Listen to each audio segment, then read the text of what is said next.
ya. Menjaga kerukunan antar atau sesama, nggih, boleh. Sesama teman ya. Ya. Kemudian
Assalamualaikum warahmatullahi wabarakatuh.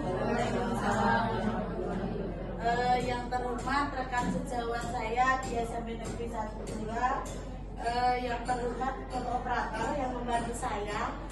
Pertama-tama marilah kita panjatkan puji syukur kehadirat Allah Subhanahu wa taala yang telah melimpahkan rahmatnya sehingga kita bisa berkumpul pada siang hari ini ya Bapak Ibu untuk mengikuti acara diseminasi budaya positif dalam aksi nyata saya sebagai calon guru penggerak angkatan 11. Marilah kita buka acara pada siang hari ini dengan bacaan basmalah bersama-sama. Baiklah Bapak Ibu, siang hari ini perkenankan saya Umi Fadila Hidayati CGP angkatan 11 untuk menyampaikan diseminasi budaya positif.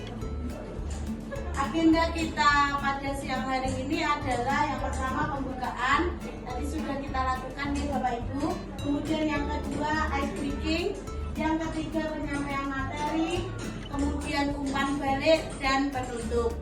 Selanjutnya tadi setelah saya membuka acara, kita akan melakukan ice breaking sebentar ya Bapak Ibu. Minta tolong berdiri sebentar. Kita akan ice breaking sebentar, yaitu tepuk 1, 2, 3. Saya memberi contoh dulu ya. Tepuk 1 itu ya. Kemudian tepuk 2. Hei, kelihatan kanan ya. Hei ya. Tepuk 3. Hai, bisa kan? Kiri. Bisa Bapak Ibu? Coba kita coba dulu. Tepuk 1, tepuk 2, hei, tepuk 3, hai, hai, ya. Tepuk 1, 2, 3, hei, hai. Oke, terima kasih. Belum kan itu tadi.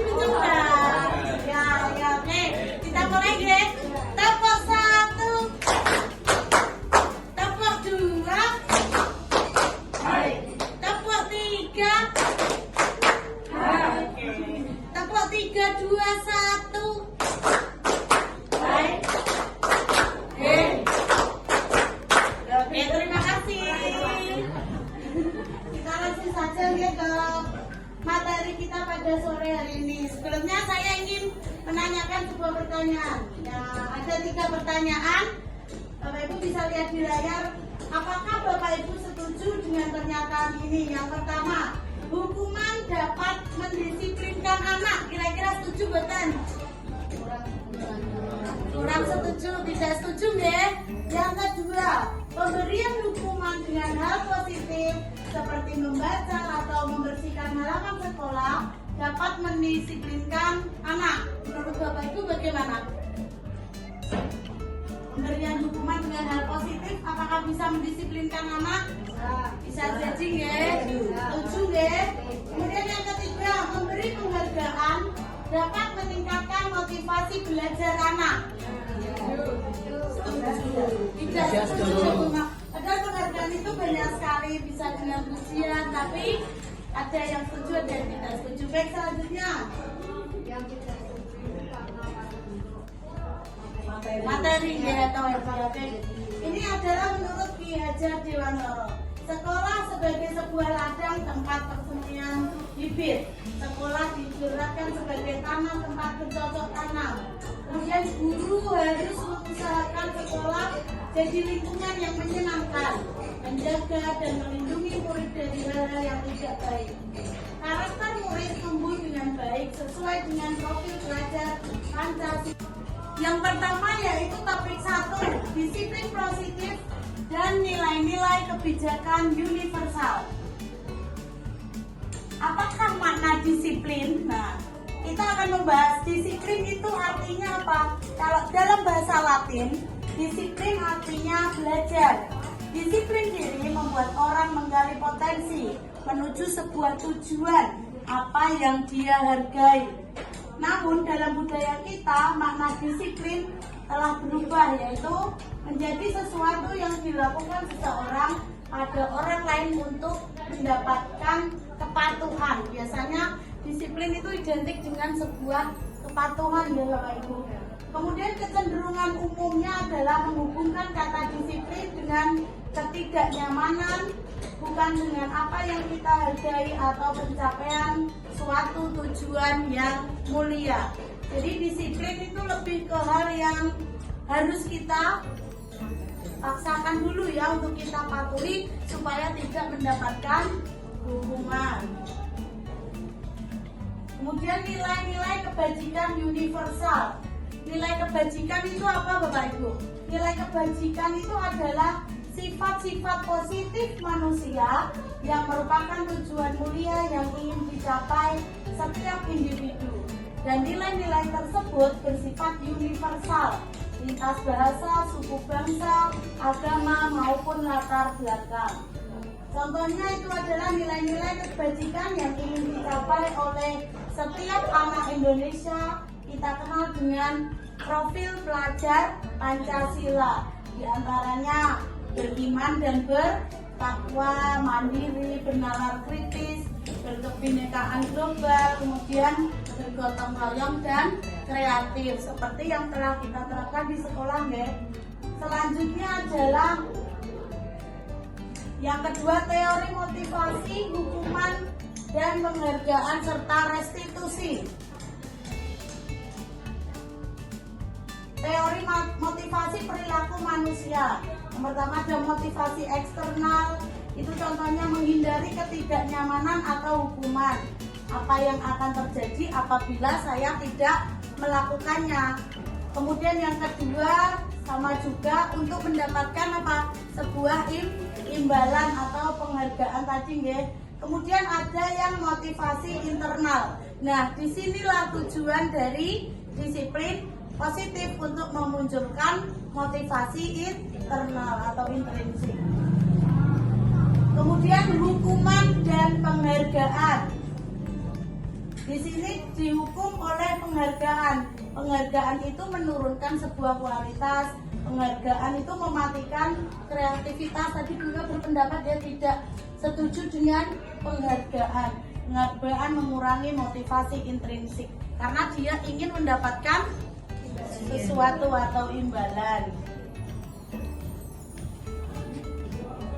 Nah, ini adalah contoh tindakan guru termasuk hukuman atau konsekuensi.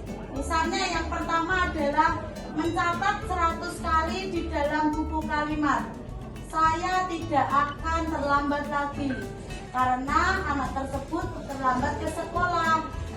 Termasuk hukuman atau konsekuensi menurut Bapak Ibu? Hukuman. Yang kedua itu lari mengelilingi lapangan basket 2 kali karena terlambat hadir di sekolah.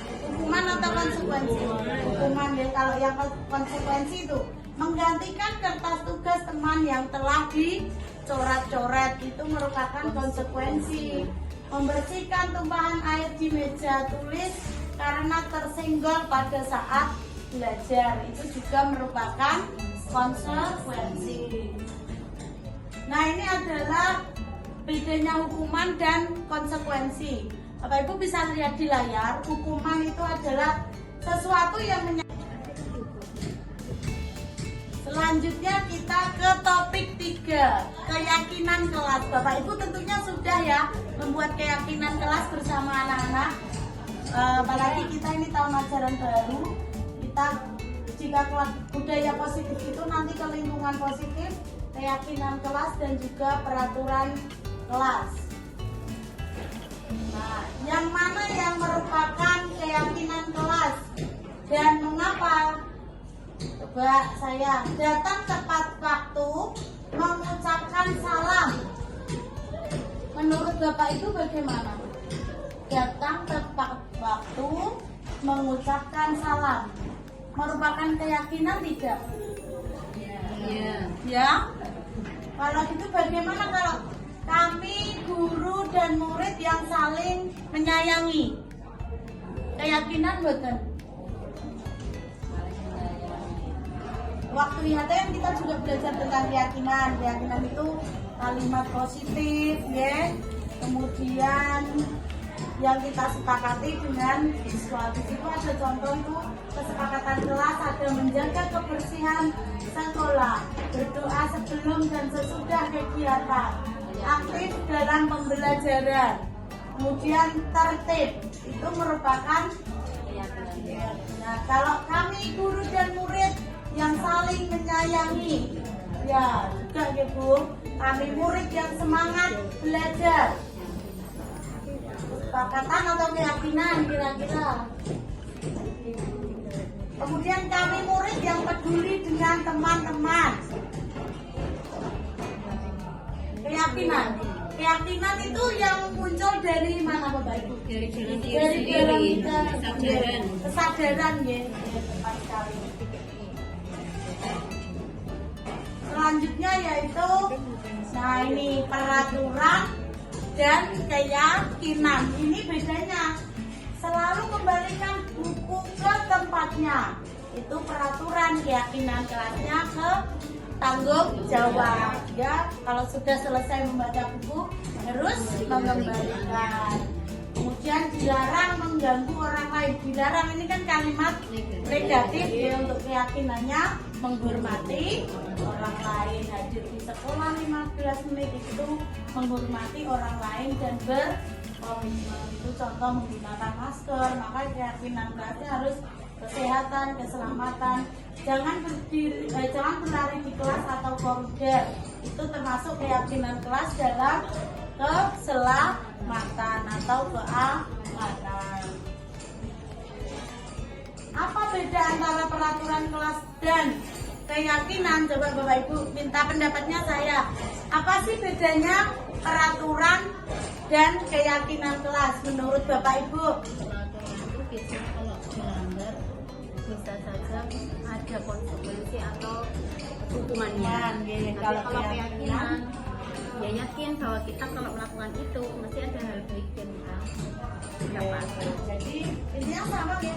Kalau peraturan itu dari faktor luar, kalau keyakinan dari dalam diri.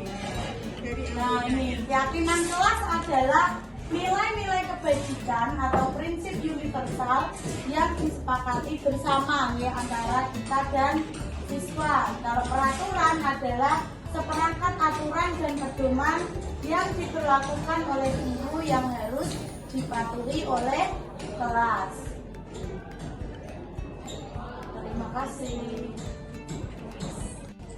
Selanjutnya topik keempat, yaitu kebutuhan dasar manusia dan dunia berkualitas. Bapak Ibu bisa memperhatikan video ini yang menerangkan tentang kebutuhan dasar manusia. 5 kebutuhan dasar manusia. Di sini ada Bu Andri Nur Cahya.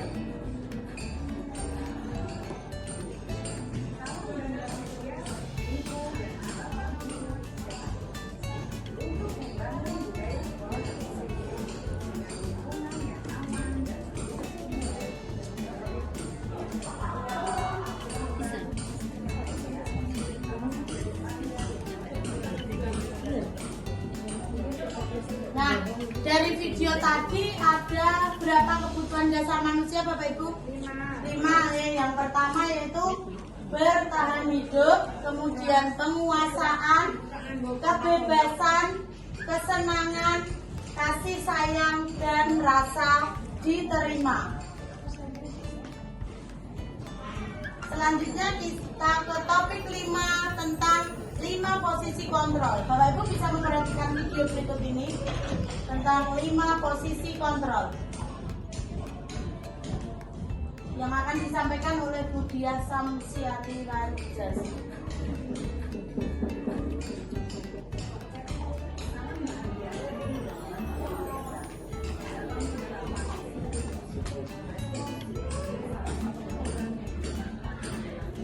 Posisi kontrol.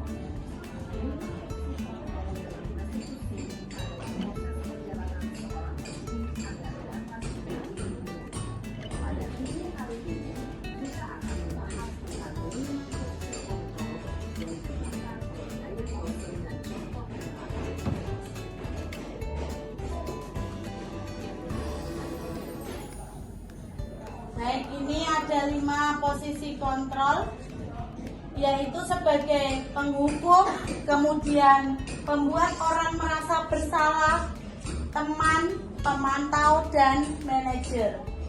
Apa yang harus dilakukan oleh guru? Yang pertama, misalnya itu guru berbuat menghardik, menunjuk-nunjuk, menyakiti, atau menyindir. Itu merupakan sebuah posisi kontrol sebagai penghukum. Kemudian membuat orang merasa bersalah, bisa berceramah seharusnya, atau ibu kecewa. Kemudian ada teman membuatkan alasan-alasan untuk muridnya. Pemantau itu menghitung dan mengukur. Ada manajer mengajukan pertanyaan-pertanyaan. Di situ contohnya, kalau kamu tidak melakukannya, awas ya, rasakan. Itu adalah posisi kontrol sebagai penghukum. Terus hasilnya apa? Muridnya menjadi memberontak biasanya atau menyalahkan orang lain yang berbohong. Kaitannya dengan dunia berkualitas, murid meletakkan guru di luar dunia berkualitas. Biarkan saja, nanti juga marah-marah lagi. Kalau biasanya yang posisi kontrol sebagai penghukum, dampaknya apa? Mengulangi kesalahannya lagi. Itu ada pembuat orang merasa bersalah, kemudian teman, pemantau, dan manajer. Kira-kira yang paling baik yang kita lakukan fungsi sebagai apa ya Bapak Ibu? Penghukum, pembuat merasa, atau teman, pemantau. Yang mana Bapak Ibu? Manajer, karena kita itu apa? Menghargai. Kita bisa mengevaluasi diri bagaimana cara memperbaiki diri. Nah, itu contohnya pernyataan saya kecewa sekali dengan kamu. Siapa yang mengatakannya? Pembuat orang yang merasa bersalah. Dan kamu tidak pernah benar melakukannya. Itu sebagai penghukum. Ayolah, lakukan demi ibu, demi bapak. Itu kita terima kasih ya Bapak Ibu guru semuanya. Alhamdulillah kegiatan siang hari ini berjalan dengan lancar. Mari kita tutup dengan bacaan hamdalah bersama-sama. Alhamdulillahirabbil alamin. Wassalamualaikum warahmatullahi wabarakatuh.